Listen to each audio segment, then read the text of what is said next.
How's it going? I'm Jared Gillis. Welcome to another All About RVs. Today we're going to be talking about doing a really simple upgrade to RV suspension. So the thing that we're going to be looking at today is Sumo Spring. So if you have an RV or something that you need to do a little bit of an upgrade on suspension, you're trying to fix maybe a few problems, then this might be an option that you might want to consider because it really is one of the easiest suspension upgrades that you can do. And they just came out with a new product for towable RVs. So your travel trailers and your fifth wheels, they've expanded their line to be able to cover those types of RV. So they emailed me back in July and they asked if I wanted to try it out and see what I thought about it and give them some feedback.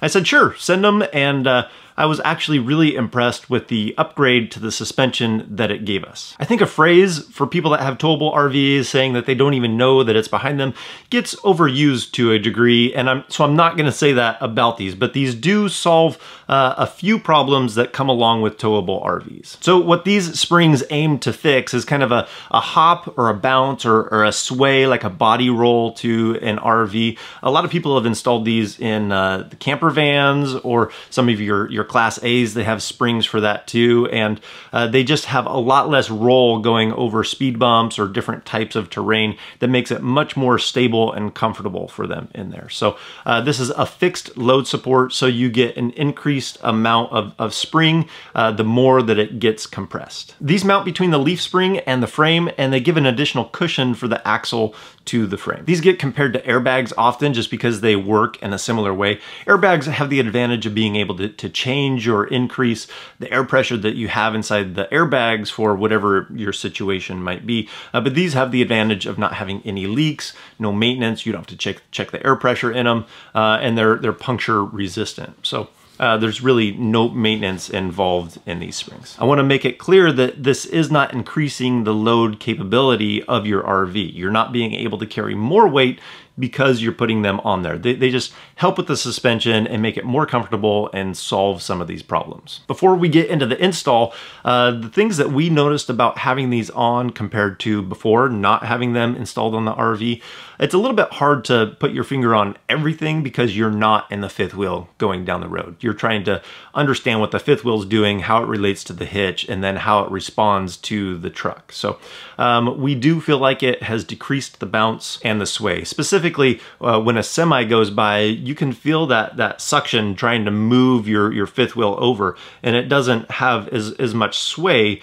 when that's happening. So not that we've had a terrible experience with that, or it doesn't feel like we're going out of control.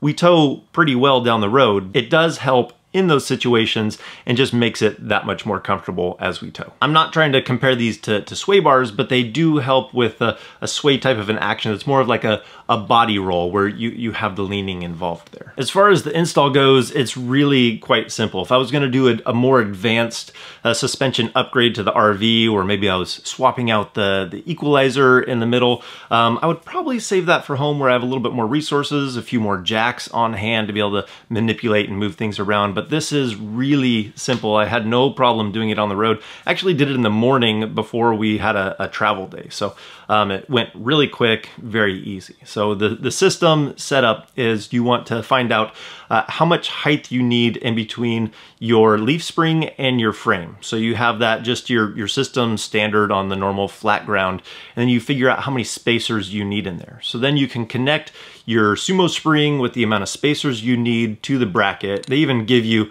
some of the thread lock so that it locks it in there. Then you jack up the frame of the RV, you lift it so that you can put this in there, and then you just bolt it. It has a bolt to hold it close to the axle and then a bolt to hold it right over the leaf spring. So you tighten those down. Actually, you don't tighten them too much because you're not trying to squeeze everything together. You're just basically holding it in place over that leaf spring. So once you have it all assembled, you just release the jacks, bring it back down, and that's all there is to really install it. And so you can see it when it's going over bumps, it gives you a compression on those springs. They add that progressive spring rate with some dampening properties in there. So if you're looking at upgrading the suspension on your RV, they now have these RVs for the towable RV section, and they just emailed me yesterday and said that I could pass along a 15% discount to you guys. If you just enter in the code when you go to checkout, you'll get 15% off, because these things aren't that cheap. They're $300 for a pair of them, so $300 per axle. So if you have 2 axles, you're gonna have to buy 2 sets of them.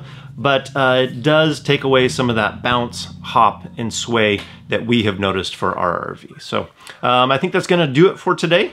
If you guys like this video, give it a thumbs up. If you wanna see more videos about RVing, more tips, tricks, and product reviews, then hit that subscribe button. And if we don't see you on the road, hopefully we will see you in the next video.